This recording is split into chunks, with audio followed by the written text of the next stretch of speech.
Hello everyone, engineering hydrology subject में आप सभी का स्वागत है। ये 4th यूनिट का 5वां लेक्चर है और इसमें हम partially penetrating well and image well theory के बारे में डिस्कस करेंगे। So let us now begin with the first topic, that is the partial penetration of the aquifer by the well. तो there is an aquifer which is penetrated by the well. तो अभी तक जो हमने assume कर रखा था वो हमने हमेशा ये अज्यूम किया था कि the well is penetrating up to the full depth of the aquifer. तो if I say that this is the ground level and this is the impermeable boundary, this is the impermeable boundary।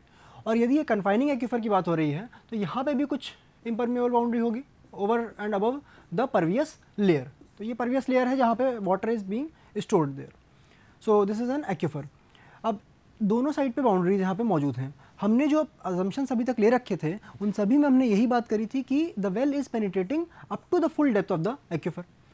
Now the thing is that when we talk about the partially penetrating aquifer, that is this aquifer, okay, the second diagram here on the right hand side is this key, it is not penetrating up to the full depth, so it is only up to this region, okay, this region. So this region is not penetrated.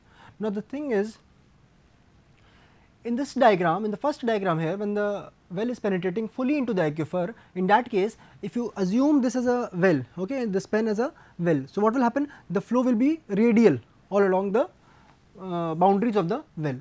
But when you talk about this partially penetrating well, here what happens, the flow will be radial, along with it, along with the radial flow there will be something that is the upward component, और पानी यहाँ से भी इस well में enter कर रहा होगा, मतलब ट्राई तो करेगा ही यहाँ पे एंटर करने के लिए।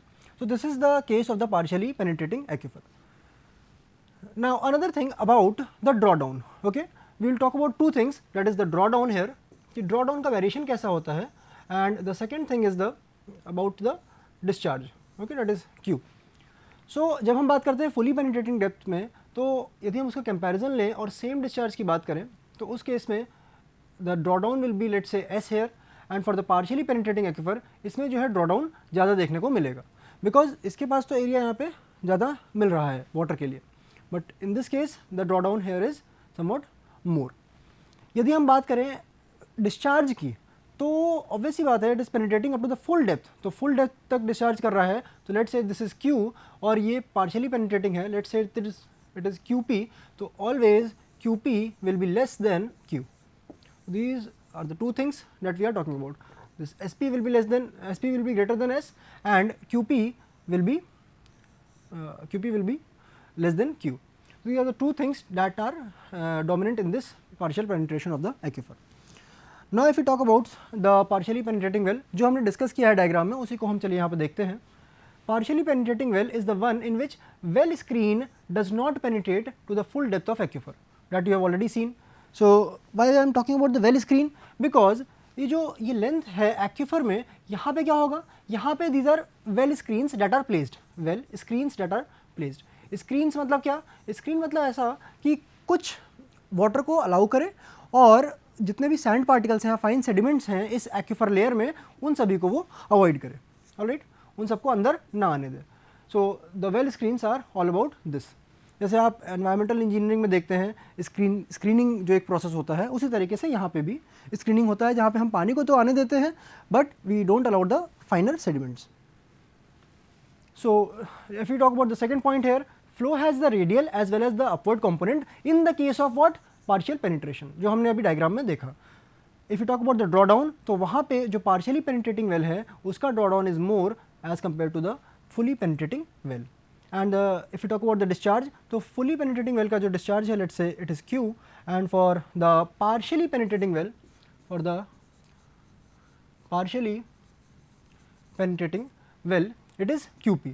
So in this case, Q is always greater than QP for the same drawdown.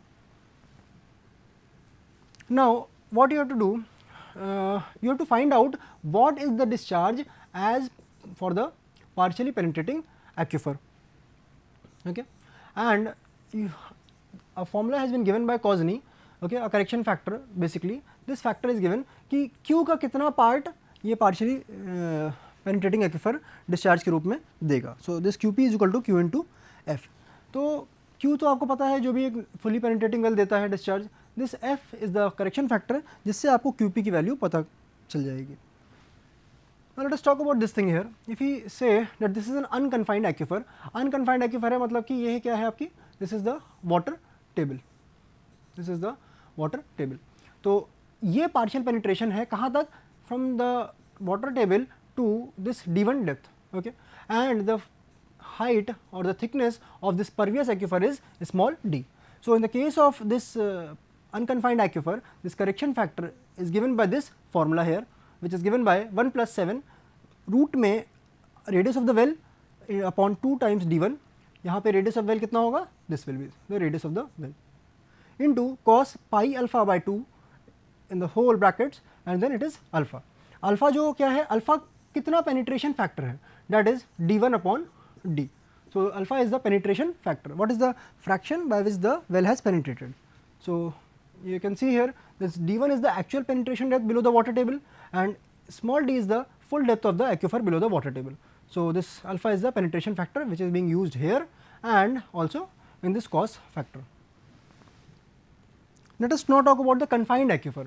यदि यही partially penetrating well है but in the confined aquifer, तो उस केस में जो impervious layer है that is here and this bottom, तो जो aquifer की thickness है that is h here and this is h1, this is h1. तो यदि हम यहाँ पे बात करें तो यहाँ पे जो पेनिट्रेशन फैक्टर बोलेंगे वो क्या होगा, h1 अपॉन h, क्योंकि h1 क्या है, जो जितना पार्शियली पेनिट्रेट किया है, up to which the well is penetrated, and capital H is the full depth of the aquifer, that is this confined aquifer. Alright, so यहाँ पे जो करेक्शन फैक्टर दिया गया है that is this thing here where 1 plus 7 RW upon 2 times h1, वहाँ पे d1 था, यहाँ पे h1 है, into cos pi alpha by 2 into alpha. So this is the difference between the unconfined aquifer and confined aquifer, जिसमें हम partially penetrating aquifer की बात कर रहे हैं. Now when you talk about this multiple well system, तो यदि मैं कहूँ कि if this is a well, okay, and let's say this is the ground level and this is the water table, तो इस केस में जब भी आप वाटर विड्रॉ करेंगे, the water is to pumped out, तो हमेशा क्या होगा, there will be some draw down, और ड्रॉ डाउन होगा तो ये ड्रॉ डाउन आपको कर देखने को मिलेगा, और ये कहाँ तक जाएगा, जहाँ तक भी इसका रेडियस ऑफ इन्फ्लुएंस होगा. और ये जो रेडियस ऑफ इन्फ्लुएंस है ये क्या है, ये एक तरीके से ये दर्शाता है कि कहाँ से पानी जब भी पंप आउट किया जा रहा है तो कहाँ से इसका पानी को इस वेल में जाने को मिलेगा. So the water will be coming out and जो भी वाटर यहाँ वेल में जा रहा होगा, ये जो अदर सेट है, this second set, this will be coming and replacing the this portion here, this is the empty space जो यहाँ पे होगी. नाउ व्हाट हैपन्स कि यहाँ पे तो इस जितना भी इस रेडियस ऑफ इन्फ्लुएंस के अंतर्गत जितने भी वेल आएंगे, जैसे एक वेल यहाँ पे आएगा, एक वेल यहाँ पे आएगा, these are under its radius of influence, और जो भी रेडियस ऑफ इन्फ्लुएंस के अंडर आएगा दैट विल बी अफेक्टेड. उनके अंदर भी डिस्चार्ज में कुछ ना कुछ कमी देखी जाएगी, या फिर मैं कहूँ कि ड्रॉ डाउन में कमी देखी जाएगी. सो मल्टीपल वेल्स में क्या होता है कि there is some kind of interference, एक की वजह से दूसरे पे फ़र्क देखने को मिलता है. अगर मैं कहूँ कि ये एक इंडिविजुअल वेल है, okay, at let's say some coordinate this, alright, this is the coordinate here, and यदि आप जाएँ इस तरह से तो इस यहाँ पे ये चीज़ मिलेगी इस कोऑर्डिनेट पे, and in this axis you will get it from hair.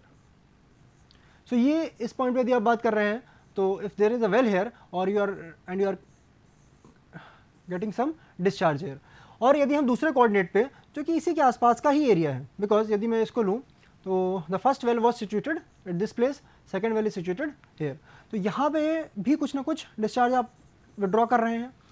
when these two wells are nearby to each other, then they will be impacting the entire reservoir there. जितना भी एक्विफर होगा, जो भी यहाँ पे एक्विफर मौजूद है, ये इन दोनों वेल की वजह से इफेक्ट होगा. So when you find about this combined draw down, तो जो पूरा का पूरा एक्विफर है, यदि आप 3D में समझें इसको, जो पूरा का पूरा एक्विफर है, उन सभी एरियाज से इन दोनों वेल्स में पानी जाएगा, and that is the effect of the multiple well system. क्योंकि जब भी मल्टीपल वेल्स होंगे, सो किसी भी एक वेल का दूसरे वेल पे इफेक्ट देखने को आपको मिलेगा, and the reservoir draw down will be affected. So this is about this entire portion. यदि आप इसमें यहाँ पे देखें तो यहाँ पे इतना ज़्यादा इफेक्ट नहीं पड़ रहा है, okay, in the first well. In this region यहाँ पे इतना इफेक्ट नहीं पड़ रहा है, बट यहाँ पे यदि आप देखें तो यहाँ पे ज़्यादा ड्रॉडाउन आपको देखने को मिल रहा है। इसी तरह यहाँ पे यदि आप देखें, अगर इंडिविजुअल वेल के हिसाब से देखें तो यहाँ पे ज़्यादा फर्क पड़ रहा है, okay. But in this case, in this region, यहाँ पे इतना कोई फर्क देखने को नहीं मिल रहा है। बट यदि दोनों ही वेल्स कंबाइंड रहते तो क्या हो रहा है, यहाँ पे ज़्यादा फर्क नहीं है, यहाँ पे भी ज़्यादा फर्क नहीं है, बट जो डायमीटर है वो अब यहाँ पे बढ़ चुका है। तो जो एरिया है इन्फ्लुएंस वाले वो भी यहाँ पे बढ़ चुके हैं। तो ज़्यादा पानी कहाँ से विड्रॉ होगा, इतने जो यहाँ वाला जो रीजन है, this is the entire region that will be contributing to the aquifer. So this is about the multiple well system. Now we will be talking about the response of the bounded aquifer to pumping. Now यदि हम बात करें तो यहाँ पे हम बात करेंगे इमेज वेल्स की, इमेज वेल की। बट इमेज वेल को समझने के लिए हमें कुछ कंसेप्ट्स को लेना पड़ेगा। So let us talk about this thing here. General theory of the ground water hydraulics assumes that aquifer is infinite in areal extent. तो यदि मैं टॉप व्यू की बात करूँ, top view of a well system या फिर aquifer, तो अगर आप टॉप व्यू से देखेंगे तो this is the well hair, this is the well here. और यदि आप इसको साइड व्यू से देखते हैं, क्रॉस सेक्शनल व्यू यदि आप देखते हैं तो ये कुछ इस तरीके का आपको देखने को मिलेगा। Okay, this is the ground level and यहाँ पे इम्परमेबल बाउंड्री आपको मिलेगी। This is the impermeable boundary here. तो इस तरीके से आपको कुछ देखने को यहाँ पे मिलेगा। यही इस सेक्शन का ये टॉप व्यू है। So in this case what will happen, हम मान के चलते हैं कि ये जो एरिया है this is extending up to infinite, this area is extending infinitely. But ऐसा होता तो नहीं है रियल में। वाई? बिकॉज इस वेल जहाँ से भी ये वाटर ले रहा है that might be obstructed by some और अदर थिंग, वहाँ पे कुछ ना कुछ ऑब्स्ट्रक्शन देखने को मिल सकते हैं। Late us talk about these obstructions now, because the aquifer is not actually infinite in real extent, in aerial extent. So what are the obstruction there? They can be cut by tight faults, जो कि आप समझते हैं कि जो plate boundaries होती हैं, जो अर्थ की टेक्टोनिक प्लेट्स हैं वो जो बाउंड्रीज हैं, तो उसके हिसाब से they can be cut by tight faults there, example fault barriers, और they can end abruptly due to changes in the aquifer, या फिर एक इम्परमेबल बेड रॉक आ जाए। यानी कि if I talk about this well hair and this is the ground level, अब इसका रेडियस ऑफ इन्फ्लुएंस यदि मैं कहूँ तो if this is the water table and let's say the drawdown is this thing. अब कुछ ऐसा हो कि यहाँ पे एट दिस रीजन यहाँ पे बेड रॉक आ जाए, in this region there is some bed rock. ये नीचे वाला तो इम्परमेबल था ही, इसमें कोई दिक्कत नहीं थी, this is the impermeable layer. But यहाँ पे कुछ ऐसा हुआ कि the bedrock has arrived, the bedrock has arrived, so this is an impermeable boundary। तो इसका कुछ ना कुछ यहाँ पे इस ड्रॉडाउन में फ़र्क देखने को मिलेगा, क्योंकि अभी तक जो जोन पूरे एरिया से पानी ले रहा था, यहाँ से भी water was coming to this portion, from this to this, alright. But अब क्या हुआ, ये जो है बाउंड्री, इम्परमेबल बाउंड्री यहाँ पे आ गई है, जो कि अब पानी को विड्रॉ नहीं करने देगी। So there will be some changes in the drawdown, और जो कोन ऑफ डिप्रेशन बन रहा होगा उसमें भी देखने को मिलेगा चेंजेस। यदि मैं बात करूं तो हमेशा क्या मानते हैं हम लोग कि जो एक्विफर है ये इनफाइनाइट एक्सटेंट तक जा रहा है, ओके। जो उसका एरियल है, एरियल एक्सटेंट है, एरिया के हिसाब से यदि आप देखें तो ये इनफाइनाइटली जा रहा है, ये पूरे धरती के नीचे पूरी तरीके से मौजूद है। बट ऐसा नहीं होता है, क्यों? Because of some faults. यदि कोई फॉल्ट यदि होता है तो ये एक्विफर तो इंडिविजुअल रहेगा, और यहाँ पे जो एक्विफर है ये इंडिविजुअल है। अच्छा, यहाँ पे एक चीज़ और दे रखी है क्या, कि these are the impermeable boundaries. जैसे यहाँ पे देख सकते हैं ये शेल दे रखा है, और मैंने आपको शेल के बारे में पहले बताया था कि शेल इज़ पोरस तो है वो, बट परमेबल नहीं है। यानी कि इसमें कैविटीज़ तो हैं जिसमें पानी स्टोर हो सकता है, बट पानी इसमें से पास नहीं कर सकता है। तो हम इसको क्या मानते हैं कि इम्परमेबल बाउंड्रीज हैं, उसके बीच में ये एक्विफर है। तो this aquifer A is containing water, but aquifer B अगर मैं कहूँ, ये अगर सेकेंड एक्विफर कहूँ मैं, तो this aquifer is not containing water hair. And यहाँ पे जो है this is being divided by a unsaturated fault zone. यदि मैं दूसरा डायग्राम कहूँ, ये दिस बी डायग्राम हेयर, यहाँ पे क्या हो रहा है कि this water is flowing, let's say slope अगर ग्राउंड का इधर की तरफ है, from this A portion to B portion, तो यदि स्लोप इधर की तरफ है, so what will happen, this water will be moving through this saturated zone और the saturated fault zone, and then it will move to the second portion of the aquifer, okay. So A से लेके, ये 1 से लेके 2 में ये transfer हो जाएगा। So if they are cut by tight fault, तो ज़रूरी नहीं है कि पानी एक जगह से दूसरी जगह ना जा पाए. इट इज़ डिपेंडेंट अपॉन कि यहाँ पे बाउंड्री कौन सी है, बाउंड्री सैचुरेटेड है कि अनसैचुरेटेड है. Now let us talk about this thing. मैंने आपको अभी बताया कि कुछ डिस्ट्रप्शंस देखने को मिल सकते हैं. Alright, so these disruptions halt the spread of cone of depression and significantly affect the pattern of drawdown in the vicinity of the pumping well. तो जो रेडियस ऑफ डिप्रेशन कुछ ये यहाँ पे था, और ये एक्चुअल में कुछ ऐसा होता. Alright, if the boundary was not there, तो यहाँ पे एक तो इम्परमेबल बाउंड्री आ गई जो पानी को परमिट नहीं करती है. तो जो एक्चुअल कोन ऑफ डिप्रेशन कुछ ऐसा होता, वो अभी क्या हो गया है, वो कुछ इस तरीके का हो गया है. बिकॉज यहाँ पे अगर मैं इस एंड की बात करूँ तो यहाँ पे तो वाटर की अवेलेबिलिटी है and the water will be coming out to fill this zone up. But इस जोन में क्या होगा, इस जोन में तो यहाँ पे इम्परमेबल बाउंड्री आ गई है. मतलब जो भी पानी आना है वो इसी जोन से आना है. whatever well is coming to the whatever water is coming to the well is coming from this limited zone only, this limited zone only. और ये जोन यदि लिमिट हो गया है तो क्योंकि ये इम्परमेबल बाउंड्री है और कोई वाटर यहाँ पे नहीं सोर्स है, तो this cone of depression will go down, जो कि आप यहाँ पे डायग्राम में देख सकते हैं कि कोन ऑफ डिप्रेशन क्या हो गया है. ये इसके कंपैरिजन में, इस लेफ्ट वाले के कंपैरिजन में it has decreased here. So that is the drawdown effect. So these disruptions halt the spread of cone of depression and also it significantly affect the pattern of drawdown. So you can see the pattern of drawdown which is given by this cone of depression here. So this is the impermeable boundary case. यदि दूसरा case हम लें जहाँ पे एक recharge boundary आ जाए. अभी तक हमने क्या बात करी कि यहाँ पे इम्परमेबल बाउंड्री थी. इम्परमेबल मतलब कि ये पानी को यहाँ पे क्या कर रही थी, कोन ऑफ डिप्रेशन को और नीचे ले आ रही थी. क्यों? क्योंकि पानी का कोई सोर्स अवेलेबल नहीं था. बट ये जो सेकंड केस है, यहाँ पे there is a stream here, और जो स्ट्रीम है what will happen, this will be contributing to the flow. अब जब भी इस वेल से पंपिंग करी जाएगी from this well here, what will happen from this well, now it will take the water from this zone, यहाँ आसपास वाले जोन से लेगा. नाउ द थिंग इज, जब भी इस एरिया में पानी की कमी होगी, so this will be always recharging the this aquifer here. So this stream will be acting as a recharge boundary. तो ये डिस्चार्ज बाउंड्री नहीं है, ये रिचार्ज बाउंड्री है. किसको रिचार्ज कर रही है, मेन बात आती है किसको रिचार्ज कर रही है. This is recharging the aquifer, this is recharging the aquifer here. So this is all about this thing, this about the recharge boundary. So let's see the write up here. Similarly, if an aquifer system is bounded by a surface water body, that is a fully penetrating stream, lake or reservoir, in that case, or an adjacent segment of the aquifer having considerably high transmittivity or storability. ये जो second case है, इसका मतलब क्या हुआ कि जो ये adjacent region है, यहाँ पे कुछ ज़्यादा ही water stored है, okay, stored है.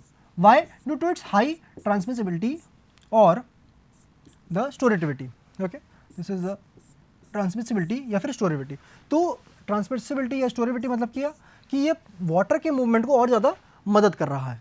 Okay, so if that is there, then also it will be contributing to the well flow. और यहाँ पे aquifer में पानी आएगा and that will be contributed to the well indirectly. So these recharge boundaries can halt the spread of cone of a depression by providing a source of recharge to the aquifer and significantly affecting the pattern of drawdown in the vicinity of the pumping well.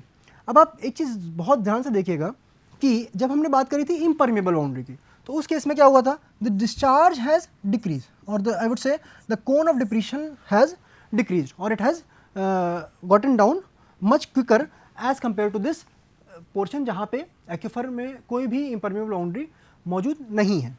यदि आप इसी में recharge boundary को देखें जो कि second case है, what will happen, यहाँ पे अगर आप लेफ्ट हैंड साइड पे देखें तो कोन ऑफ डिप्रेशन कुछ इस तरीके का था. जैसे ही यहाँ पे पानी की कमी हुई in this zone, okay, in this zone here, if water is less then what will happen, हमेशा यहाँ पे से पानी अवेलेबल है. So what will happen here, यहाँ पे cone of depression has slightly increased. तो यहाँ पे यदि आप लेवल देखेंगे तो this cone of depression has increased. So why it has happened?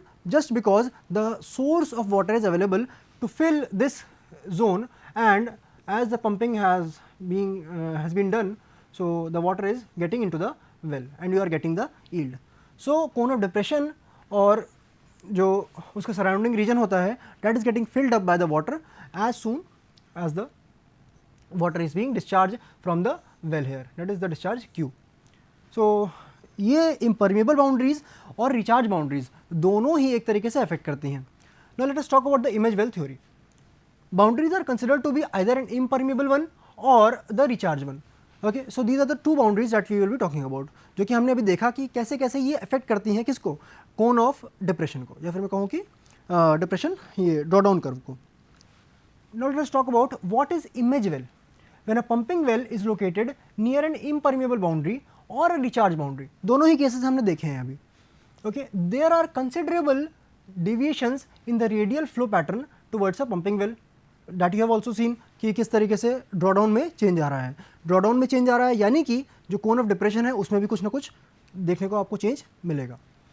And in these cases radial flow equations, theme theory जो कि आपने कहाँ पढ़ी थी, स्टडी स्टेट फ्लो में.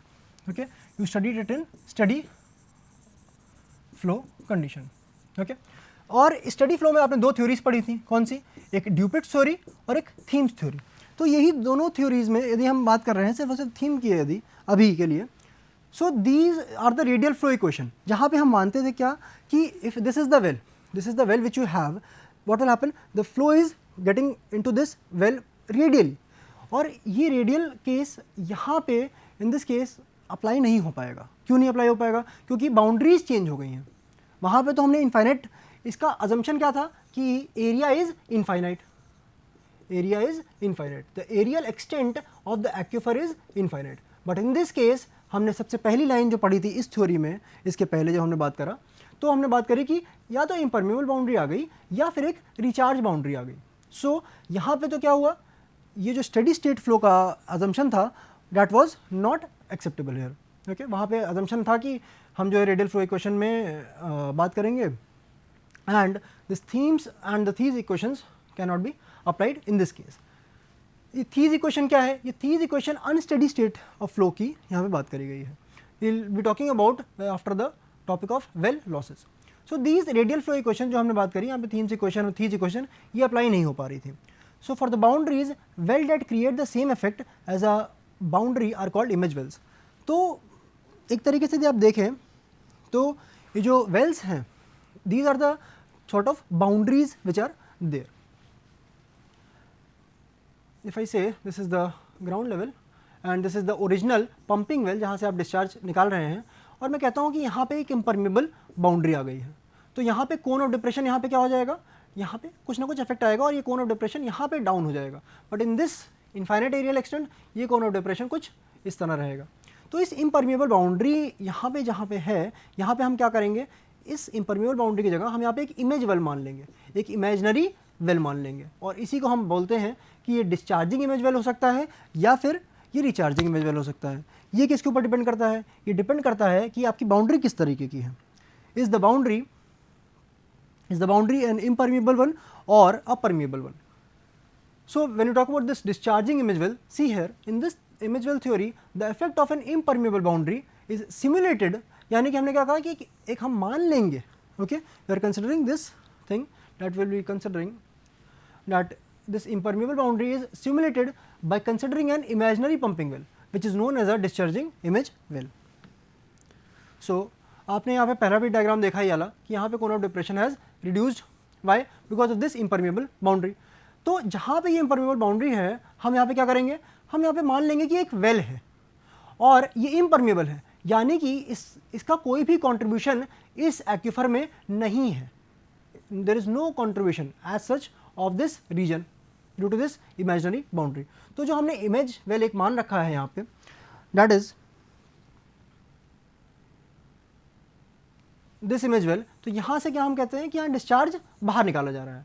ये जो मेन पंपिंग वेल था, यहाँ से तो डिस्चार्ज आप ऑब्जर्व कर ही रहे थे, बट यहाँ पे भी आप मान लेते हैं कि ये भी डिस्चार्ज एक निकल रहा है. देन व्हाट विल हैपन, जो ओरिजिनल इसका जो ड्रॉडाउन कर्व था वो कुछ इस तरीके का था इस मेन पंपिंग वेल का. But what will happen if you consider that यहाँ पे भी कुछ water is being withdrawn here. If the water is being withdrawn here, तो इसका भी कुछ यहाँ पे ड्रॉडाउन कर्व आपको देखने को मिलेगा. And similarly because of this well, इसका भी कुछ ना कुछ रेडियस ऑफ इन्फ्लुएंस होगा. जो कि आप देख सकते हैं कि यहाँ पे इस तरह देखने को मिलेगा। सो यहाँ पे इस तरीके से मान लेंगे कि 2 वेल पंप कर रहे हैं। जब 2 वेल पंप कर रहे हैं तो they will be more and more discharge and the draw down curve will be affected. यदि हम रिचार्जिंग इमेज वेल की बात करें, so the effect of a recharge या लीकी बाउंड्री, तो हम क्या करते हैं, इस रिचार्ज बाउंड्री या फिर लीकी बाउंड्री जो है, जो कि हम कह सकते हैं कि एक रिवर है या स्ट्रीम है या फिर पॉन्ड है etcetera, so this is replaced, हम उसको इमेजिनरी रिप्लेस कर लेते हैं और हम मानते हैं क्या कि it is a imaginary recharging well which is also known as the recharge image well. So in this case you can see here that this thing, this stream here is being replaced here by the image well. अब ये यहाँ पे stream क्या कर रही थी, यहाँ पे कंट्रीब्यूट कर रही थी फ्लो, यानी कि कहीं ना कहीं से इस स्ट्रीम में पानी आ रहा था and then what was happening, it was moving to the this main pumping well here, यहाँ से जहाँ आप डिस्चार्ज निकाल रहे हैं। वैसे यहाँ पे क्या हो रहा है, यहाँ पे this here some water is coming into this well, और ये मेन वेल तो आपका है ही है यहाँ पे, this main well is here जहाँ पे आप पंपिंग कर रहे हैं। नाउ व्हाट विल हैपन, यहाँ पे इसीलिए कोन ऑफ इंप्रेशन बनता है, यहाँ पे कोन ऑफ डिप्रेशन की बजाय this is a cone of impression that is being formed here, because the water is not withdrawing from this image well. और ये कौन सा इमेज वेल है, ये रिचार्जिंग इमेज वेल है। Okay, so the draw down curve will be somewhat affected, and जो ये draw down curve है वो क्या होगा, ये थोड़ा सा उठ जाएगा। एक्चुअल में ये जो मेन पंपिंग वेल का ड्रॉ डाउन कर्व था वो कुछ इस तरीके का था, but the new draw down curve will be something like this one here, something like this portion, okay, this one region. So this is about the recharging image well. So image well theory purpose we will be studying in the next class. Thank you for today.